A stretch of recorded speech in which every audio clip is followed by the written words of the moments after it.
สบายดีเพื่อนๆพี่น้องปองปายมื้อนี้กับวินเนอร์กับทาวินเนอร์สบายดีดูสวัสดีอืมมื้อนี้มากินหอย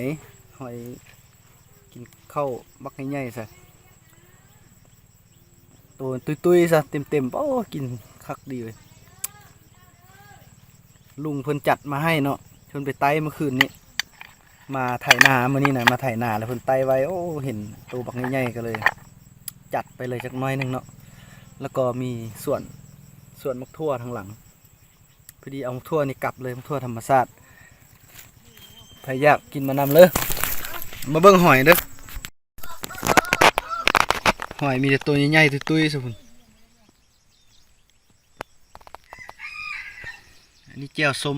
เอาธรรมชาติเลยมื้อนี้นะนั่งอยู่ธรรมชาติเลยบ่ท่าปูบ่ท่าหยังเลยกินแบบสกปรกหน่อยนึงเนาะเพื่อนอยู่ป่าอยู่นาพี่แหละใครอยากนำมาเด้อมีแต่ตัวใหญ่ๆโอ้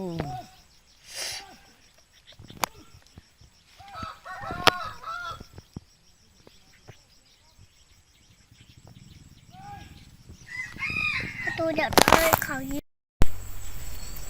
ไอ้ลงมือเนอะลงมือใส่ไม้ลูกเอ้ยบ่มีไม้บ่ได้กินพอแล้วบ่มีไม้ตัวใหญ่เด็ก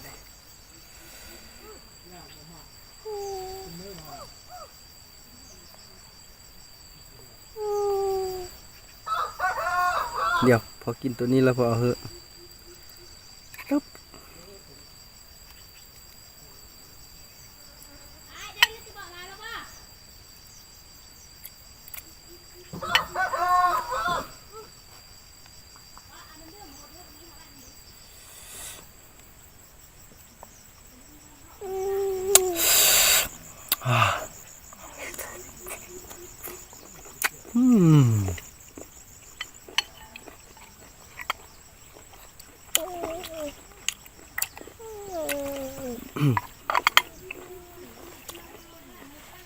ลูกก็จะจำเจ้าอ่ะ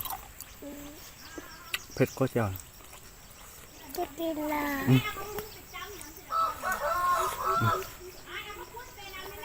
จับเอาหอยตายเปื้อนละเอา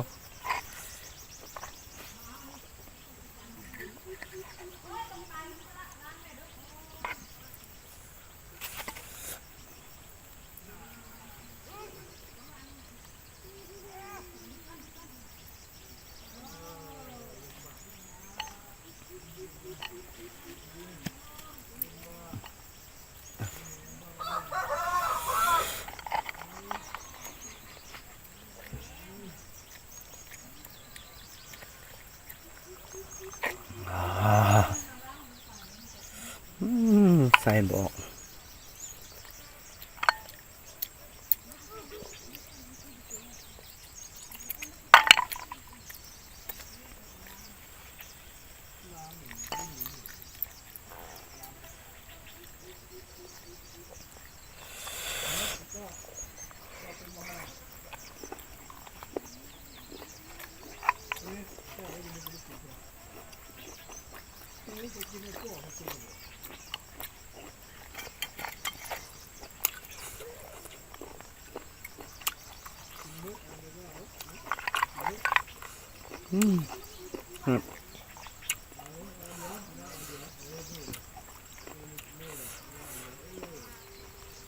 บรรยากาศสุดยอด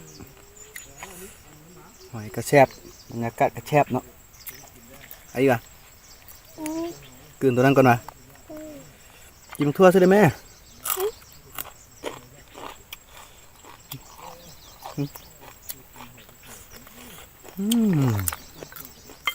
ทั่วก็หวาน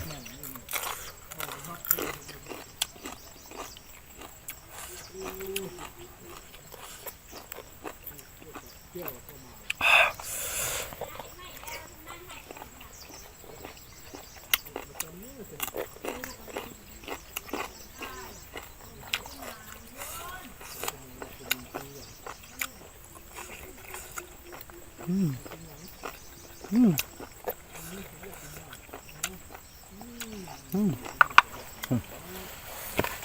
อ้อนุญาต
ลองให้กินบ้างเด้อเพื่อน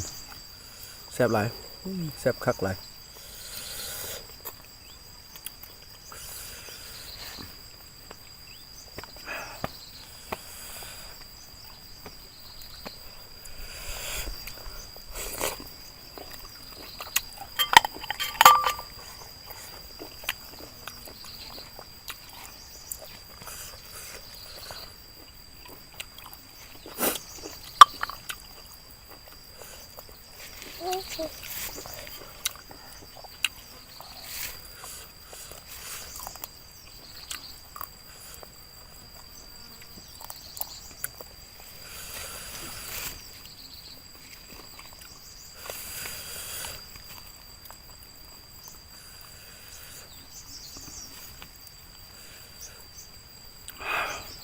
ก็เอาเป็นคำสุดท้ายเนาะ